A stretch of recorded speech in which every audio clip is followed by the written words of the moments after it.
जय श्री राम। अगले दिन सुबह 10 बजे अजीत के घर पर कविता नेहा से फ़ोन पर बात कर रही होती है। कविता कहती है, अच्छा अभी लेती हूँ इनकी खबर, और ये कहकर फ़ोन डिस्कनेक्ट कर देती है और अजीत के पास जाती है। अजीत डाइनिंग टेबल पर बैठकर नाश्ता कर रहा होता है। तभी कविता आकर अजीत का हाथ पकड़ लेती है। अजीत कविता की तरफ देखता है। पास की कुर्सी पर बैठी हुई पायल भी कविता की तरफ देखती है। अजीत कविता की तरफ देखते हुए कहता है, जाने मन, ये हाथ तो मैं कब से तुम्हें दे चुका हूँ। बस एक बार नाश्ता कर लेने दो, उसके बाद मैं पूरा तुम्हारा हो जाऊँगा। ये सुनकर पायल हंस पड़ती है।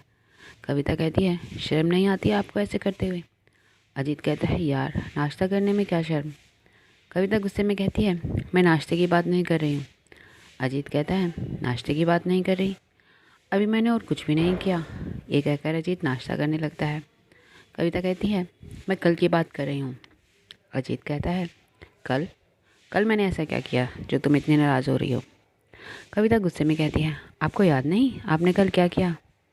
अजीत मासूमियत से नामे गर्दन हिलाता है। कविता कहती है, मैं याद दिलाती हूँ। सबसे पहले तो आप ऑपरेशन बीच में छोड़ कर गए, फिर आपने उस पेशेंट का इलाज फ्री में करने के लिए कह दिया। दिमाग तो ठीक है आपका? अजीत कहता है, ये सब तुम्हें समीर ने बताया होगा? कविता कहती है, नहीं, नेहा ने बताया। अजीत कहता है, मुझसे ही गलती हो गई, मुझे ही अपनी बेटी की शादी उस घर में नहीं करनी थी। कविता कहती है, इसमें नेहा की शादी कहाँ से बीच में आ गई? अजीत कहता है, संगत का असर तो पड़ता ही है। कविता गुस्से में कहती है, क्या बोल रहे हो? कैसी संगत? अजीत कहता है, चुगली करने की संगत। अब चुगलखोरों के साथ रहेगी तो चुगली करना सीखेगी। कविता गुस्से में कहती है, बात बताना चुगली होती है? अजीत कहता है, हाँ, समीर ने जाकर ये बात घर पर बताई होगी और नेहा ने तुमसे कह दिया। ये चुगली नहीं तो और क्या है? कविता गुस्से में कहती है, तुम मेरे साथ फालतू की बात तो करो मत। तुम सीधे सीधे मुझे ये बताओ कि तुम ऑपरेशन बीच में छोड़कर गए थे या नहीं? अजीत कहता है, अरे यार, सर्जरी पूरी हो चुकी थी, उसके बाद ही मैं गया था।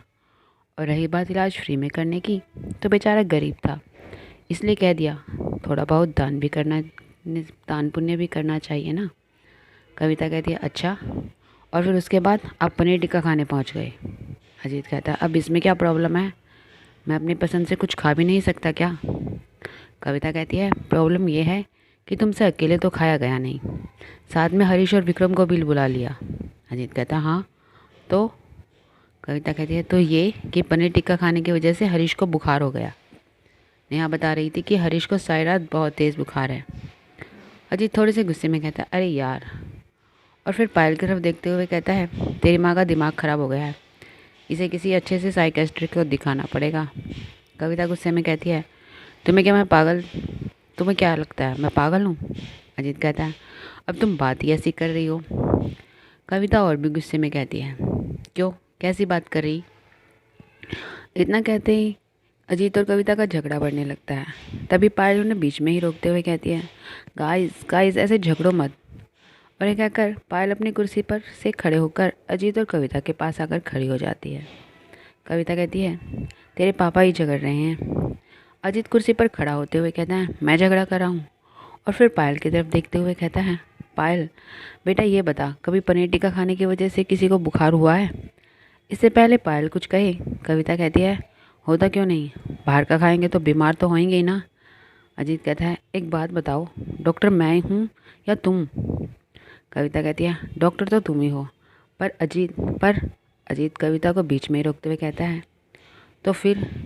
अरे यार, अगर पनीर टिक्का खाने से बुखार हुआ होता तो मुझे हुआ होता, क्योंकि उसने तो खाया भी नहीं, मैंने और विक्रम ने ही खाया था।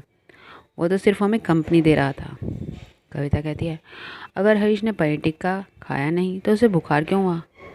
अजीत झल्लाते हुए कहता है, यार अब मैं तुम्हें क्या कहूँ?